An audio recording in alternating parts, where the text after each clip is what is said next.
2019 के चुनाव परिणामों के बाद केंद्रीय मंत्री व भाजपा नेता अनुराग ठाकुर के प्रयासों से जजपा भाजपा की सहयोगी पार्टी बनी और हरियाणा में गठबंधन की सरकार बनी। मनोहर लाल मुख्यमंत्री और दुष्यंत चौटाला के उप मुख्यमंत्री बनने के बाद एक कॉमन मिनिमाइज प्रोग्राम बनाने की बातें हुई और लंबे समय तक दोनों पार्टियों ने एक साथ चलने का वायदा किया। भविष्य में किसी को नहीं मालूम था कि एक समय ऐसा भी आएगा जब दोनों पार्टियों के नेता एक दूसरे पर कटाक्ष करने लगेंगे और एक दूसरे को नीचा दिखाने की कोशिश करेंगे। गठबंधन सरकार के गठन से लेकर बहुत से मौके आए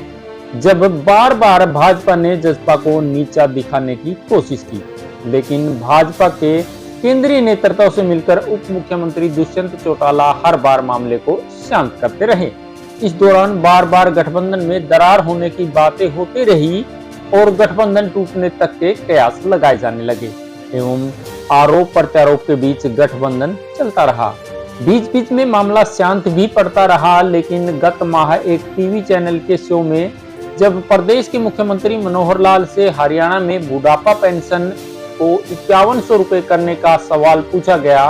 तो उन्होंने अपने वक्तव्य में जसपा को नीचा दिखाने की कोशिश की और कहा कि बुढ़ापा पेंशन का भाजपा का वायदा 3100 रुपए का था और हम अगले वर्ष पूरा कर देंगे। बुढ़ापा पेंशन का 5100 रुपए का वायदा जसपा का था, लेकिन जसपा की सरकार नहीं है, सरकार भाजपा की है, जसपा हमारी सहयोगी पार्टी है। मुख्यमंत्री के इस बयान का जसपा ने विरोध भी किया और गठबंधन टूटने के कयास भी लगाए गए, लेकिन भाजपा के केंद्रीय नेतृत्व से दुष्यंत चौटाला की मुलाकात के बाद सब कुछ सामान्य हो गया। भाजपा जसपा गठबंधन को लेकर हरियाणा की राजनीति में तूफान तब आ गया जब गत दिनों भाजपा प्रदेश प्रभारी उचाना में आए और कहा 2024 में उचाना से विधायक तो दीदी प्रेमलता ही बनेगी। भाजपा प्रभारी के इस बयान के बाद दुष्यंत चौटाला ने पहले की तरह एक बार फिर अपनी बात को दोहराया और कहा उचाना से ही चुनाव लड़ेंगे और साथ ही भाजपा प्रभारी पर भी कटाक्ष किया कि अगर किसी के पेट में दर्द है तो मैं क्या कर सकता हूं।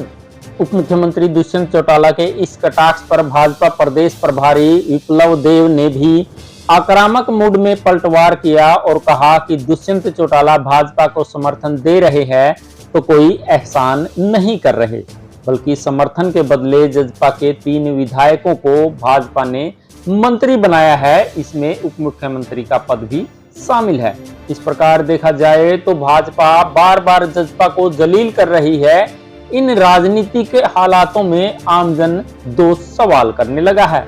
एक तो यह है कि भाजपा बार बार जसपा को जलील क्यों कर रही है और दूसरा यह है कि जसपा बार बार जलील होने के बाद भी सत्ता से चिपकी क्यों बैठी है। एक और जहां यह सवाल बार बार उठाया जाने लगा है कि त्याग की मूर्ति कहे जाने वाले ताऊ देवीलाल ने तो प्रधानमंत्री का पद भी छोड़ दिया था, वहीं उनका पड़पोता दुष्यंत चौटाला बार बार भाजपा द्वारा अपमानित होने के बाद भी सत्ता से चिपके बैठे हैं। वहीं दूसरी ओर इतना कुछ होने के बाद भी सरकार में बने रहने पर इनेलो नेता अर्जुन चौटाला ने दुष्यंत चौटाला व दिग्विजय चौटाला पर कटाक्ष किया कि ये चमगादड़ जैसे हैं, सत्ता से दूर करेंगे तो नहीं होंगे, अगर इनको कोई गर्म चिमटे से भी हटाओगे तो भी ये नहीं हटेंगे। दर्शकों, हरियाणा की राजनीति पर आपको यह रिपोर्ट कैसी लगी, कमेंट के माध्यम से अपनी राय जरूर देना। और हाँ, अगर आप चैनल पर नए हैं तो चैनल को सब्सक्राइब करके घंटी का बटन दबा लीजिए ताकि आने वाली कोई भी नई अपडेट आप तक सबसे पहले पहुंच जाए।